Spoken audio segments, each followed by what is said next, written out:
Hey there, boys, guns, squirrels. My name is Modstab, also known as Devin. This is my wife, Cheyenne. also known as Cheyenne. How relevant that my dog's Rukia. Stop it. Come here. Anytime my dog. Okay. Oh, she is crabby. Stop it. Come here. Oh, Come here. she's Come a to crabby Daddy. little dog. Anytime my wife talks, she just has that tone of voice. Careful, don't knock the table over. She You see how the water is She wants no part of this. Guess who's the star today? She's unwilling. The unwilling star. The unwilling star of the day. To every degree. Hi, baby. Look at this doggy. Today's Modscast, we're talking about parents to a fur baby. And she's a fur baby, all right. She is a feisty little buffalo. Here's what we're going to do, Rue. We're going to let you chill, but I'm going to let you sit on the chair. Okay? How are you gonna clear I'm off gonna let the you chair sit on the chair, with her okay? on your lap? We're gonna let you sit on the chair. Careful, careful. All right, we're gonna clear this off. Oh yeah, I forgot I have my gimbal, fancy gimbal. While he gets that ready to go, Yeah, I speak, think woman. I will speak. So when we came up with this particular theme for today, or this topic, I suppose, we realized that a lot of the stories are going to be just how we Sweet girl. how we dealt with the early days. Oh, you can see her little face. Aw. so cute. Oh, she's happy. She's happy. She's good. So you're gonna hear a lot of stories about how we got her and her early life. And before we start into all that, she's about 2 years old. She's In 2. October, right? She'll be 3 in October. October 17th. Wait, 3 in October, Rue girl. You're I gonna even be have a such a heart on big my girl, shirt. right? Yeah. Well, yeah, I think she probably mentioned it already, but I think we're gonna start with kind of. I know we always start with the topic of what does it mean when we do these podcasts, and I think what really can you say other than it's an adventure? I mean, I have so much fun, I have so much joy, so much pleasure in raising a puppers. But also at the same time, it's a freaking disaster, and sometimes they just don't want to listen because they are really mad at you. AKA what you guys saw just like 30 seconds ago. She's pouting so She's hard pouting, right now. but she's chilling out. It's okay. May I? Yeah, continue. What Just does it interrupt mean? me. It's a podcast. Well, I don't want to be rude. Just do it. Interrupt me. Than normal.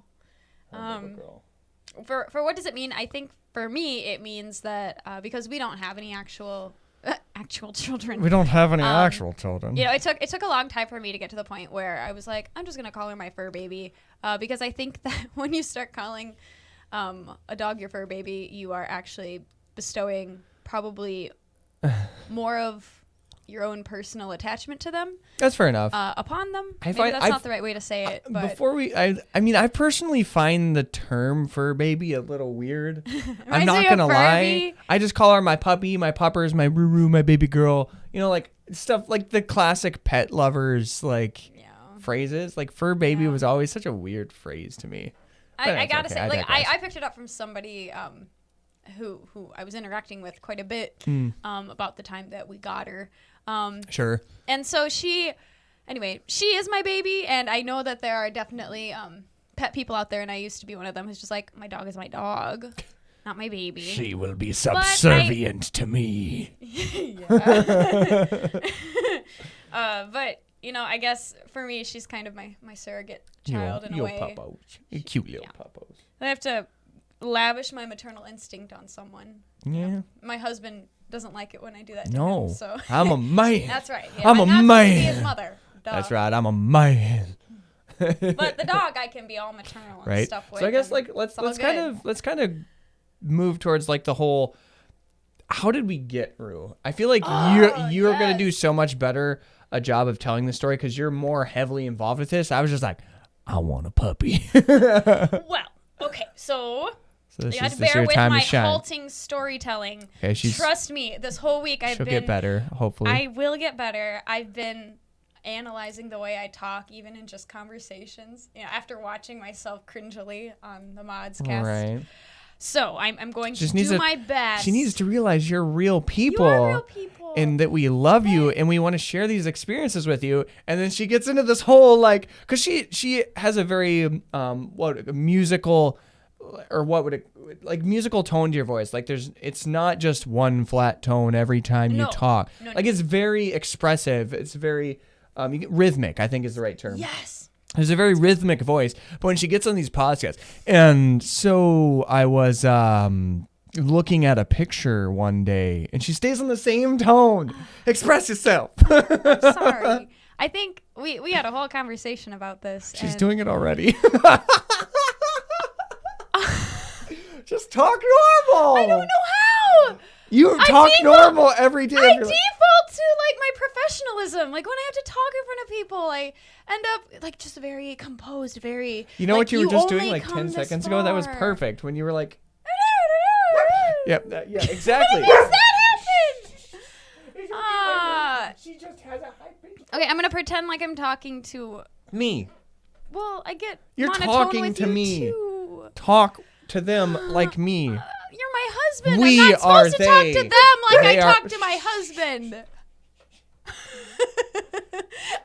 Okay, I'm gonna try. When we got her, my friend Brooke, who hopefully is watching this, I'm gonna pretend I'm talking to Brooke because apparently I talk normal when I talk to Brooke. She does. I love Brooke. I love you, Brooke. Her dog was not spayed. Her dog was actually less than a year old. And our other friends, have a beautiful silver German Shepherd. The pretty puppy, Beautiful. His name is Argent. And anyway, the moms, well, Brooke and our friend Lena, who are the dog moms essentially, were also like new human moms at the time. They were at somebody's bachelorette party, I think, this particular weekend. This is her origin story, in case you didn't pick up on that. And we're just gonna leave the she door is open so distracting right now. I have to compose my thoughts. The fathers were responsible for puppy and babysitting in the same house. It was great. Except You I weren't wasn't even involved. there. But it was still great. Anyway, so they were on dog. detail for that weekend, and neither dog was fixed, and something happened. And what resulted? They mated. It was glorious. Rukia.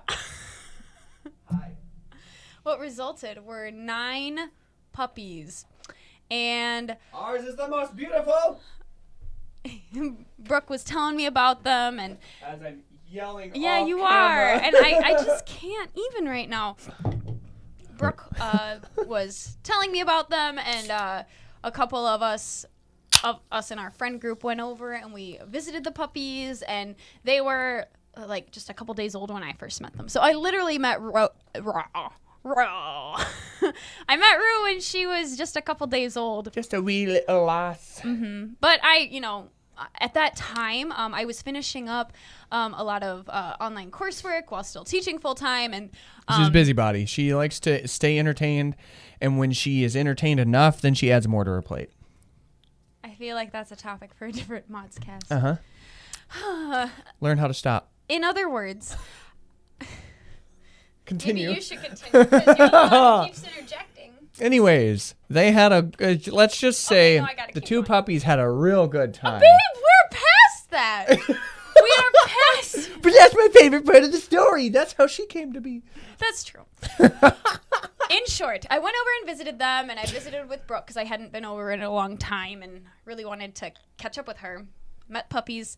I come home and I'm talking to Devin about it, and I'm like, next time if I go over again, I'm gonna have to really guard my heart because I'm in this time in my life where puppy probably isn't a good idea. Granted, I was coming up on my final semester, which leads into the next part. Workaholic. Girl, hey. I digress. And so I told Devin, I'm like, I really don't want a puppy right now, but I am gonna go over and just see them because I want to get my doggy fix. I grew up, let me preface, I grew up with dogs. And so I do love them. I'm definitely a dog person. And Devin's background, I'll let him share with dogs a little later.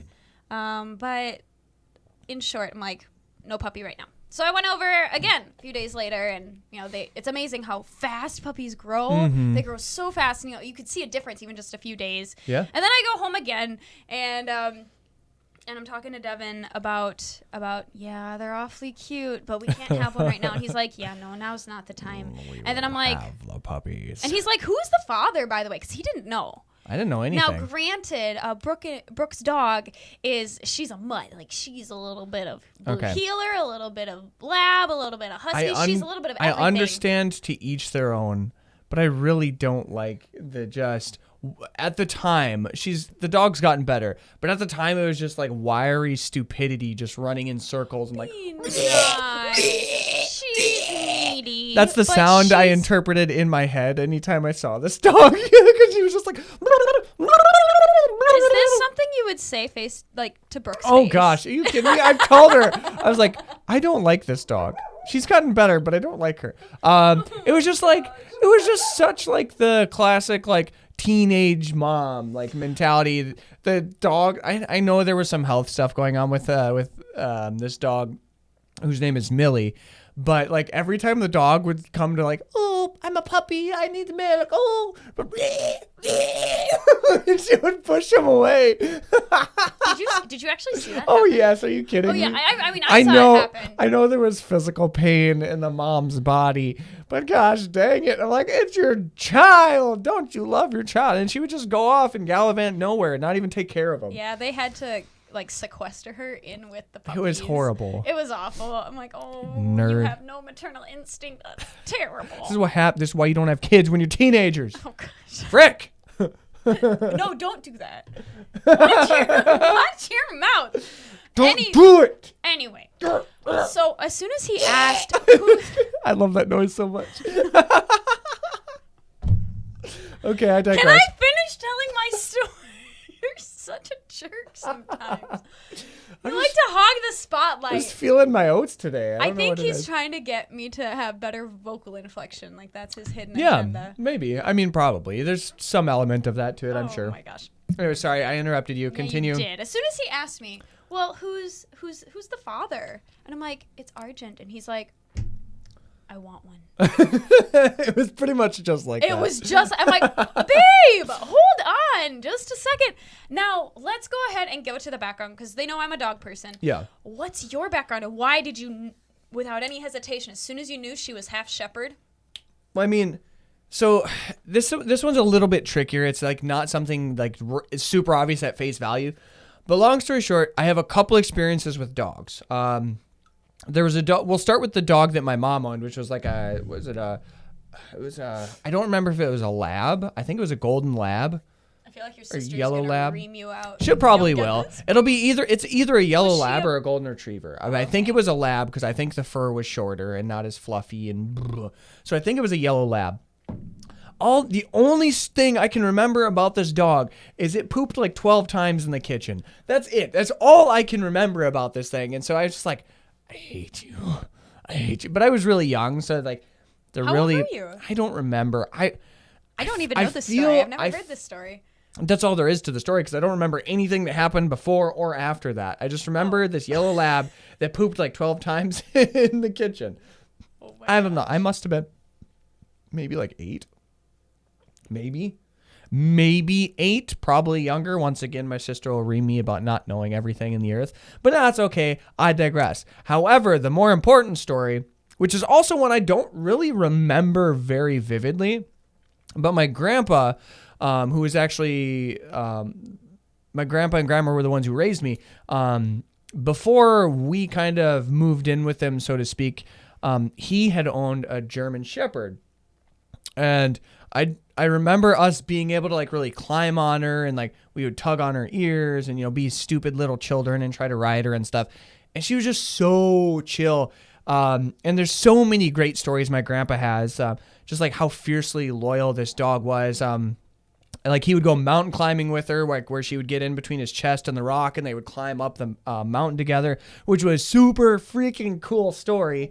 And maybe we can have him on here sometime and have him just how great would reminisce that about the be? crazy stories that crazy things that he's done. But on top of that, like there's a couple specific stories that I always remember, like the one time where he talked about how he had left the dog for What's the dog's name? Give her a name. Amber. Amber. He had left Amber at the house. I don't remember how long, but I want to say it wasn't a full day. It was like he went out for a couple hours and he comes back and this dog is chewed through like, I think he said it was a solid wood door. It's like 1.5 inches, 2 inches, right? You know, like the standard door thickness. And she had chewed through the entire bottom of this, got outside and just sat on the porch and waited for him. Came pulling into the driveway and she kind of trots over towards him. I was just like, oh my gosh, what a beast. And then the other story that comes to mind, I think he had a couple different dogs that were shepherd mixes. I don't remember if this one was Amber. I think this one was his dog that he called Smokey or Smoke. I don't remember this exactly. Once again, my sister's going to ream me for not knowing all the nitty gritty details. But long story short, I believe this one was a shepherd mix as well. And there was literally breaking into my grandpa's house. I thought that was Amber. It could have been Amber. It might have been Amber. Grandpa says it's Amber. Okay, then it was Amber. It was Amber. Which makes the story all the more better because this dude was breaking into my grandpa's house, and this dog waits for him to get just enough into the window, doesn't bark or say anything. Yeah, it was Amber. Grabs his arm and then pulls him in and just holds him down, waiting for my grandpa to get, cognizant and ready to go call the cops and everything. And so this dog, without even barking, pulled this guy in. Long story short, that resolved with this. They were going to court because the dog pulled this guy in, and the judge is trying to figure everything out. And this dude was dumb enough to say, "Yeah, I was just trying to steal his stereo." Anyways, the dog is a beast. Also, I think this one was Amber as well. And this will be the last story about my grandpa's dog, because then we'll have to get into our stories. But I remember this story where it was my grandpa said it was this beautiful Siamese cat. This was the neighbor's cat.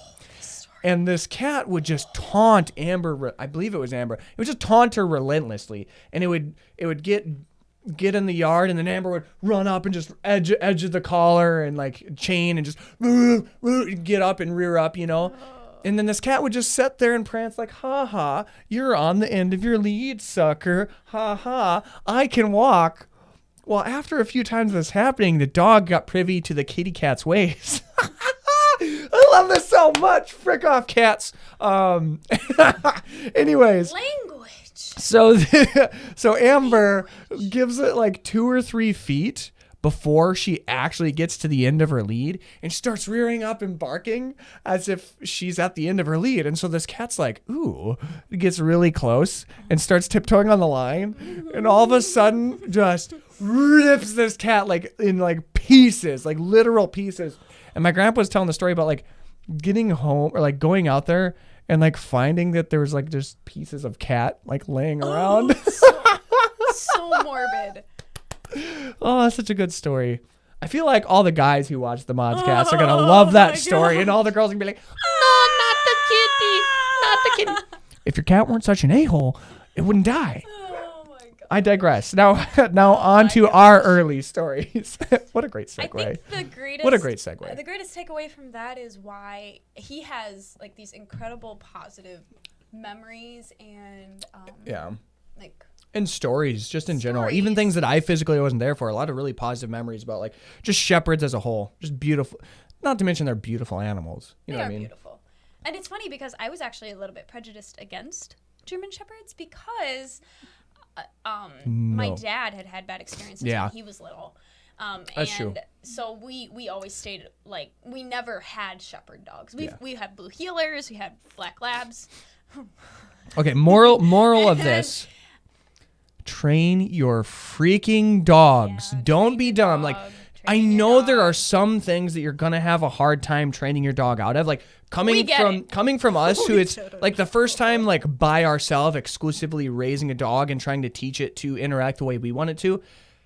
You can teach a dog to not be an a-hole to people. It's really easy, and we didn't even socialize her that much. We tried. It's not for lack of trying. We just. People go, have different lives. And so a lot of the friends that we would socialize with personally just weren't always around as often as we wanted to socialize the dog, but we were still able to teach her, like little tricks and things like that. Like, and we'll get to those later, actually, before I reveal all the secrets. Maybe we'll get to them. We should. But teach your dog, and then people won't have bad experiences. And even if the dog is slightly more aggressive, you can teach that out of him to reel it in a little bit. And kind of, I think the biggest trick I've learned, or biggest piece of advice I could give, is make sure you're not just telling them to stop, but like redirecting their action. Because they're just like us, like people, like in the sense of when we get on a task and we start doing something, we want to be doing something. So it's not always about teaching it out of them. It's about redirecting where that should go instead. True story. Anyways, I digress. Early stories. Shout out to my friend Rachel for her wisdom in said things. Just so you know, lady, been trying to work on her Some of them have been barking helping at the consistently window already. and helping her not pull as much on her leash. Those are hard things, and those were things that I never saw modeled growing up. Never had to. Our dogs oftentimes were just well, first of all, farm dogs. If you watched the last Modscast, you know that I'm the oldest of 4, and so whenever one of our dogs would get kind of uppity, like barky, my mom would be like, "Okay, go out there with the dog and play with them," and that was the way we dealt with it. And so when I was starting to have these issues with her barking, I'm like, "Mom, what did you guys do?" She's like, "I just kicked them outside with the kids." I'm like, "Oh my gosh, it's not helpful. I don't have children," And so anyway, and walking the dog, we hardly ever walked our dogs because we didn't really take walks that merited a leash, sure. I guess. Like we would take them out to the country and they would just kind of stay with us because we had different mutts or whatever. Although there were some that needed leashing, but my family just didn't have the patience to leash train, I guess, so we didn't really take them for walks. We just ran around in the backyard. So anyway, lots of things to learn new as first time pet owners. Oh gosh, yeah, so many. Now, for early stories though, oh my goodness, if you've never had a puppy, it's demoralizing. Me to begin. It is one of the most demoralizing experiences ever, and I'm gonna let you take it. After we brought her home, first of all, she was my basically my birthday present. In a way, kind of ish. I brought her home the day before my birthday, and it was great. It was a good time. It was a moment of, oh my gosh, what have I done? As I have this itty bitty puppy sleeping in the passenger seat as I'm driving home from Brooke's house. I'm like, this is like this is a commitment. This is like forever. Because I'm one of those people who, if you can help it at all, if you bring a dog home, you need to keep the dog. That's true. You're making that kind of family commitment, and that's probably just part of that's just a commitment thing in general. Don't have to anything. Yeah. But anyways, I know there are 2 specific stories I want to tell. I'll tell my story because I kind of had her the first handful of days. Because he was off. Because I had off. With her. And so I'll let you tell the second story, and I'm pretty sure mine will tailor straight into that. But while we got her, I was desperately trying to teach her how to at least go to the door when she has to go to the bathroom. And I think I was off for 3 days? I think it was 3 or 4 days. It was like one of those weird time frames where I had a long weekend. And you just had 2 days off. It was when maybe it was just 2 days off. You had Wednesdays and Thursdays off. Okay. Anyway, so I had 2 days off, and my goal was to teach this dog, okay, when you poo, you go here. You poo, you go here. You poo, you go here. And it was just the most demoralizing process because I had to invest every waking moment of myself into this dog. And our door to the back room of that house, or the back door of the house, was down it was 2 stairs. It was 2 steps. That's right. And I think it was 3. It felt like every 5 minutes she was pooping on the kitchen floor. You said pooping or peeing? Both. It was everywhere. It was fecal defecation. She was tiny too. She was this big, a little furball. And every time I turned around, I felt like I found a new pee or poop mess, and I just it's like, oh. And so I would put her nose in it, and at that age they don't know the difference, so you can't just and pile drive them. You can't do that anyways, but you can't just pile drive them. And so I put her nose in, and I give her a little tap on the butt, and I'd walk her and put her straight by the door. And I just kept doing that and doing that and doing that. And at the end of this 2 days, I like had like existential crisis of like, the only thing I have taught this dog how to do is walk down 2 stairs, and she does so mostly by tumbling down the stairs, but she still poops everywhere. How? And then it was like, he was so downtrodden. Well, and then it was like, I came home from work and I'm like, he's like, it was she horrible. peed 1,000 times. It was horrible. But the worst part is like 2 days after that, all of a sudden it's just like, boom, clicked. It clicked in And her she head. just went to the door and she would whine. And we'd let her out and she'd go to the bathroom. And that's it. So it was like, It was a quick process. Or like, I feel like it was a quick process altogether, but it was so demoralizing the first couple of days because it was like, how do you teach a dog that can't speak English and that can't process like me, a human? And then, Well, but and in the it wasn't perfect all the time. Like yeah, we still had messes there were here messes, and but there, but that tailors to the next early story that I want to talk about, and that was we had this like fence thing that we set up in this house. In this house, the only room that wasn't carpet was the kitchen, and so what we did was we had it was probably a 3 foot tall, probably 3 feet tall fence, roughly, that we set up and lined up in such a way that it would close out all the walkways and leave her trapped. Trapped is operative word or operative term or whatever in that sentence. Contained. We were hoping that she would stay contained, but well, that didn't really happen. This was such a great story. Also demoralizing. It was. It was also like weird. It was. Okay, continue. We must be thinking of the same one. The one where we didn't went realize to the living that room. she could climb. There you go. That's the one. I think there was a couple of these stories, she was like 6, maybe 8 weeks. Mm-hmm. Like She was fairly young. She was still pretty small. That's when we were doing the taco dog. Oh my goodness. She had this bed and she was small enough that we could roll it up and just be wrap her in it and sticking on. You just walk her around. It was so good. It was the most adorable thing It was ever. the easiest way to get her in the car too. That's which true. She hated at first. So true. So this particular story of we thought we had her contained. Okay, I just want you to know, puppy parents, the first night. Oh my gosh. When They first night when you're trying to howl separate them and not let them be with you. howl. It was heartbreaking. I'm going to go. Heartbreaking. You finish the story. I'm going to go make sure the dog What got me is stops. she managed in that first night. She howled and howled for probably a couple hours, and then all of a sudden she stopped, and we didn't think too much of it. We're just like, okay, we're trying to just fall asleep too because we knew it would be rough, and turns out she made her way through this particular like little built fence pen thing that we had, and she had gone and found my boots, my fur boots, underneath one of the chairs in our living room. And as soon as she got in there, that's when she quieted down because she felt like she wasn't alone. She loved my boots, probably because I always wore them when I went to visit, and so yeah, that's true. It was, and it felt probably like her brothers and sisters a little bit. Yeah, a familiar So that was scent. the first night, and we realized that she had pushed it open that night. I don't recall if she left a mess. Oh, the story I'm thinking of was a little bit different. Yeah, I know. It's like it's like a day later. So anyway, I don't remember if she left a mess. The next night we realized, okay, we need to find a different way to get this pen kind of secured so she can't shimmy out through. Yeah. And so we put a kettlebell in front, and we just made sure that it couldn't move. Okay, so we wake up the next morning.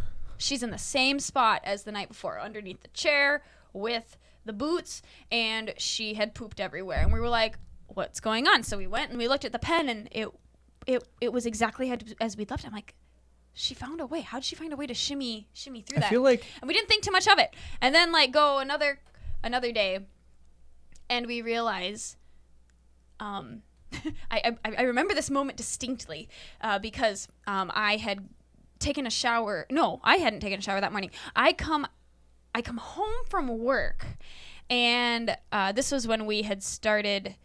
I'm melding two different stories together. you are, because I am. here's how we figured out that she could climb. Okay. Okay. Go ahead, Doug. So, Go ahead. from our perspective, I'll tell it here. We get out, I'm getting ready for work. I think I had to work early that day or something. They had me doing weird swing shift things, so I was all over the place. I was already at work, and so he had to secure the dog in the hallway. Well, we didn't have a crate. The dog was secure, like whatever. So either way, how I figured out that she could climb, and I think you were here as well, maybe getting ready for work. I don't remember. I'm pretty sure I told you she was climbing. No. Let me tell the story. Sorry. Woman. I'm pretty sure that you're stupid and I'm smart. That is not what I said. Anyways, no. I'm pretty sure you were in the bathroom getting ready because I remember this specific spot very vividly. We didn't go into the kitchen quite yet because our bathroom and master bedroom were kind of in a hallway.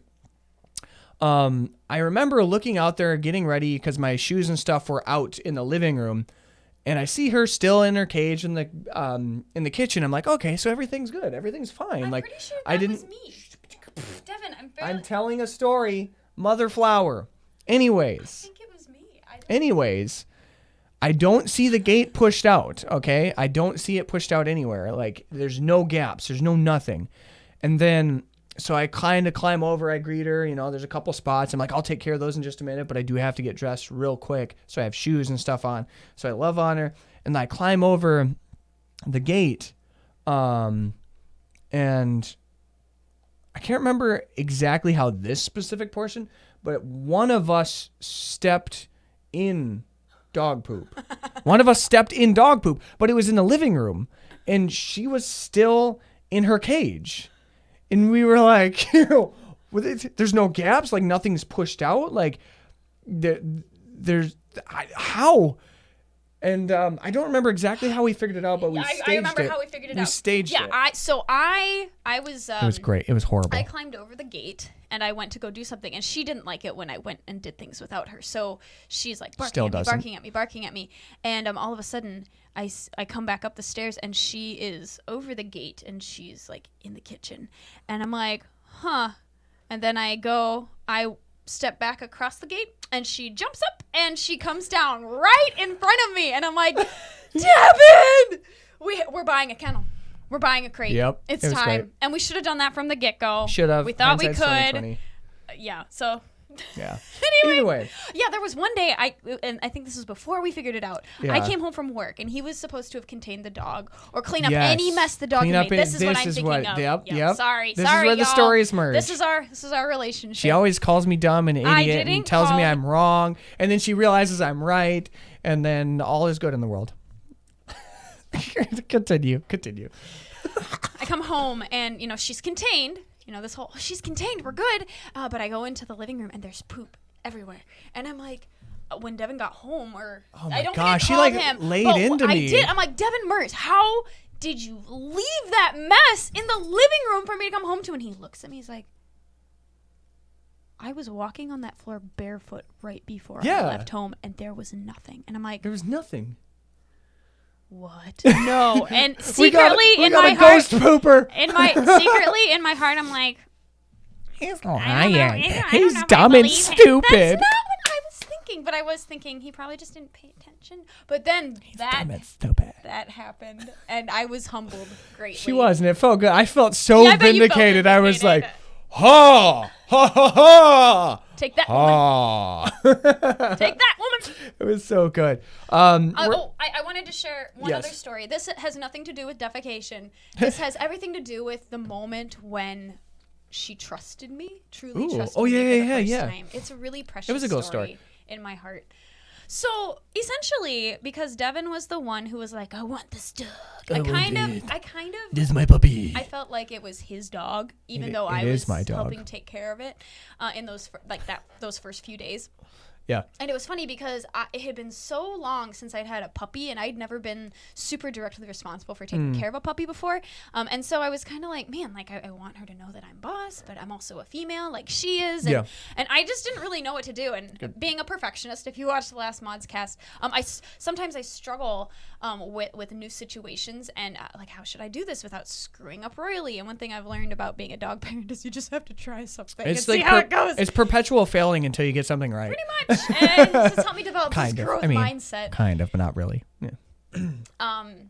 Anyway, so I definitely held her at arm's length. I thought she was adorable, loved cuddling her. But, you know, when she was awake, I was like, I'll let Devin kind of take this. And there would be times where she would look at me, and I'd be like, Devin, she wants you. And he's like, no, she's looking like at you right literally now. looking longingly into her eyes, like, love me, mama, help. And I hadn't developed a really good sense of... I hate you, doggy. I did not. But I couldn't read her yet. Like, I hadn't learned how to interpret her mannerisms, and I had never really learned how to do that with a dog. Really. I'm kind of ashamed to say that, even though I grew up with dogs. I never truly watched their body language. I guess because I was never fully responsible. Yes, I see the timer. Fully responsible for their well-being. So anyway, I had to learn how to read her body language, and, you know, he told me that. So she would chew me out because she's like, oh, I want you, you know, and I'd be like, I don't know what to do with you. Oh, my gosh. Anyway, within about the first few days of us having her, after he kind of did the initial potty breaking, oh my gosh, housebreaking, that's the official word, I was like, I need to go down to Illinois to my family, which is about 5 hours away, and I needed to be there for a visitation for my great uncle who had just passed. And I'm like, well, his hours, like, he had long shifts at the time. Yeah. And it was like, they were like 9 or 10 hour shifts. We can't leave the puppy. Like, I had been coming home on my lunch to let her out and take care of her. Because we're in the process of training her, we don't want to get in the habit of doing that. Yep. Anyways, I digress. Continue. And my school was amazing at letting me do that. So I'm like, I think I'm gonna have to take her with me. Which is kind of a nerve-wracking thing because on the other end, my parents, they have a blue heeler, and he's an excellent dog, absolutely excellent dog. Yeah. But he's very territorial. Very much so. Towards other animals specifically. Oh my gosh. And so I was like, well, Mom, am I okay to bring her down? She's like, give it a shot. Might as well give it a try.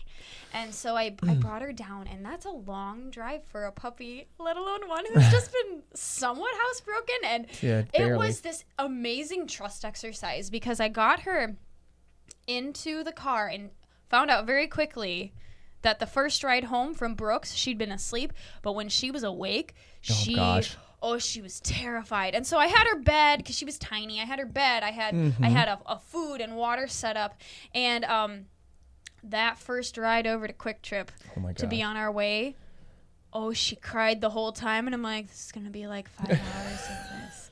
Oh, Lord, help me. And I was by myself. I didn't have him. It was just me. True, because I was and I made the drive countless times. Well, you know, lots of times. Super comfortable with that drive, but never with a puppy. And so I'm like, in my mind, I'm like, I want her to love the car. We stop at Quick Trip. I fuel up. She's crying the whole time.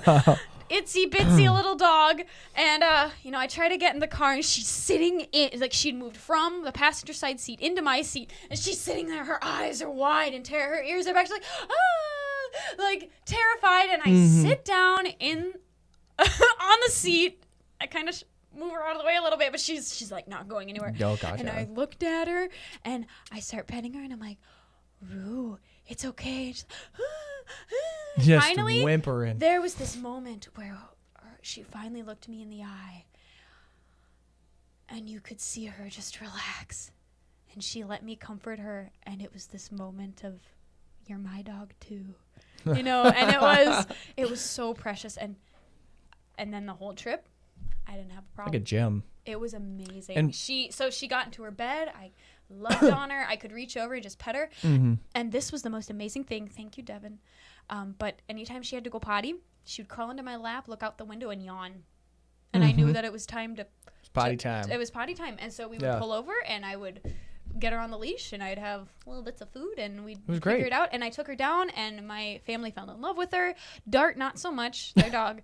He tolerated her for that first night. And then the next morning, he was like, at her, and she hid under the couch. And my brother thought that was pretty funny. I'm like, it's not funny. It's kind of funny. What was funny was how much of a I was at her being in my parents' home. You know, I forgot, apparently, you know, but my parents have been through this many times, but I felt like so awful whenever she would pee on the carpet, like, I'm sorry. My mom was like so laid back about it. She's like, you're a stress case. I'm like, yeah. Well, anyway, either way, like, I mean, it's to the point now where, like, going in car rides is some of her favorite stuff. It is. As long as she can see out the window. As long as she can see out the window, yep. And I anyway, think, I mean, we had a lot more, or we told a lot more early stories than I thought we were actually going to. Yeah, we did. But let's try to do a couple quick crash, like, course stories, essentially. Well, but pun, kind of not really intended. Oh. But let's tell her a couple stories of now that she's a little older and we've got her trained and whatnot. Trained being the operative term. It's always a work in progress. Always a work in progress. The thing we personally haven't broke her of quite yet is if she can see it, it's hers. Like, it's her territory if she can see it. She does have some blue healer in her. And so anytime there's people or dogs or animals or squirrels or whatever going across our front yard, whether it's on the road or otherwise, if she's on her lead, she'll bark and bark and bark and bark and bark. If she is not on her lead, like if we're working around the yard and we kind of like, hey, come on, stay close to us, trying to train her to stay close, she sees it. And like, there's this moment where she looks and she like barks. And so we look up and then she like kind of like thinks about it, and she's like starts to slow, and we're like, roo, roo, roo, roo. But sometimes she'll take off without even any barking warning. And so this particular story, which is going to be the only really bad story we have since she's gotten older. And let me preface, she didn't bark this time. She didn't bark. But anyways, there was people walking their dog across the street, and I feel kind of bad for them because like if our dog comes running at you, like barking or no barking, like you're going to assume that this dog is here to like attack your animals. Like that's what you should do as a good owner. You really should. And so like they were getting ready to wind up and smack her with something. Which we because would have understood. She wouldn't stop because she's an idiot. But there's older gentleman, very nice gentleman. Older gentleman, yeah. But he's coming through and he gets over. In a car. He's driving. He gets over so that way he gives them space. And our dog, being an idiot, just. But fortunately, it was a very soft hit because most of her body was across the center of the vehicle. So it just kind of spun her around. But this is what I found really interesting. Instead of continuing to pursue and go sniff the dogs and everything like she would, because she wouldn't attack. She's just going to be a sniffer and licker and like, oh, I want to play. But you should never assume that a dog's going to be good. Anyway, she came straight back to Cheyenne because Cheyenne took off after her. And I was like, well, the dog's running. Like, I'm not catching my dog. Like, I used to be able to outrun her, but she is so fast now. So fast. And so I was like, well, so I kind of take my gloves off and I start heading there, and I see the car coming, and my heart kind of just like my stomach like drops for a second. Yep. I'm like, well, I'm like tearing up. And she's like tearing up, like, and fortunately I'm a little more level-headed with that, but my stomach kind of sank, and I was like, well, if this is it, like, I'm going to feel like an idiot for not putting her on a lead. But I just kind of like, it's just, everything slowed down for a minute. Oh, it did. It was so It was like it was like slow motion, but she came back and came to Cheyenne, and Cheyenne was greeting the people, and the people were trying to flag the guy down, let him know that they hit a dog. Yeah. He swung back through, and while she was talking, bless his heart, and she was talking with him, and while that happened, I was inspecting her and kind of pressing on her ribs and stuff, make sure there was no sore points. Like, you don't want to press hard, but you want to see if there's any tender spots, make sure she didn't bruise or hurt or crack anything. All was good. All was fine. Thank goodness we don't live on like a highway or a county highway or anything like that. We live on such a quiet street. Yeah, and it's in town, so yeah. Well, needless to say, like, we put her inside because we were so mad at her. Crazy story. We were so mad at her. Oh yeah, I'm still mad at her for doing it. I am too. But it was like this. It was kind of a bonding moment for us because it was we shared a heart at that moment, and we were just totally silent. We kept working in the flower bed, finishing up what we needed to, and then we were just like, unless we are like in training mode with keeping her next to us, she has to be on a lead. Yeah. And it was hard because if part of it is the quarantine, everybody is out walking dogs now. It used to be like I could just keep her next to me in the yard, and she did pretty good. She would only take off every once in a while, but because there have been so many people out, it was one of those things like more people are home, more people are trying to get out of their house, walking, getting the dogs out, and so it's just a shift we had to make. And someday we hope to have a fenced-in yard, so we just let her go. Right. But yeah. So I guess that we can transition to kind of what have we learned as like. What are some tips and tricks maybe we can get for like raising a younger dog versus like an older dog. Like I know there's only a couple real tips that I would kind of give as advice that my grandpa actually gave me as advice. And that was like when your dog is really young, like get your hands when they're trying to eat, get your hands in their food dish and push them away from their food dish and put your head down by the food dish. So that way they know that although the food is theirs to eat, if any other animal or any other person walks up or touches them or grabs them or loves on them, or just making sure they don't get territorial about their food. And if they do grumble at you, you take the food away. You don't let them eat. And then 5-10 minutes later, you put it down there, you get your hands and your head and stuff, and you're just being a nuisance. And then they slowly find out, like, okay, like, the food is mine to eat, but if somebody else is here, like, I can't be angry, I can't snip, I can't bark. And that's gone such a long way. It's like, she doesn't get territorial about food at all. Like, at all. There was... Sometimes she'll get grumbly, but... She won't get... She'll just kind of be there... over the top of it sometimes. Yeah. Like, you're gonna take it away? I'm like, no, Roo. But then I don't leave until she actually eats while I'm petting her, because I need her to know, like, I can take it away and I'm gonna stay here until I guess as far as that's concerned, that would be my quote unquote kind of training advice. Yeah, get them used to like playing and like he was always pushing the envelope. Like, I was always being kind of obnoxious to make sure she knew that I am the boss, but if somebody got kind of rough with her, she still doesn't have the right to bite or chew or lash out. He would get his fingers in her mouth, and he found a way to like train her. As soon as she realized his fingers or anybody's fingers are near her mouth, she lets go, which has been amazing with like toddlers and kids. Like, she's really good. Not to mention she doesn't chomp on our hands, and that would hurt. Yeah, that too. But But what's what I guess now that we got that out of the way, like what's one piece of advice maybe you might have for like one specific thing for training a dog that really helped us? Yeah, I would say being as calm as possible all the time with them. Now, one thing like vocal inflection is one thing, and being able to like raise your voice or whatever, But I'm talking about like when you're actually disciplining them. One thing I've learned is that losing your cool does nothing, and that's been a really important lesson for me because I do struggle with being angry sometimes, or not watching the way I'm saying something and just kind of losing control. But with her, I've really had to learn the importance of maintaining that like, calmness. You don't discipline in anger, but you discipline in correction. Yes, and learning how to redirect them, like he was talking about earlier. Yeah. Work in progress. So like learning process. Yeah. So I feel like the two biggest. Calmness. I think the two biggest, to kind of wrap it up. Make sure you're kind of harassing them and always pushing that envelope. Not being mean, but making sure they know if they're playing. Like literally put your hand in your mouth and you say no, and if she starts chewing, do this when they're young. But when you're like if she's a dog that likes to chew on things and put them up against you, you put your finger in her mouth and you say no, and like that helped me train her to not bite. And if she does feel a finger, like okay, she lets go. And then also redirecting are probably the two biggest pieces of advice to get you guys started. Every dog is a little different. And so you'll have to tailor it towards your dog, but those are pretty universal truths. Like make sure you push that envelope so they know who the boss is and that they shouldn't get territorial or angry or snip at anyone for any reason. And then redirect some of their natural behaviors. Like she likes to put her paw up on things.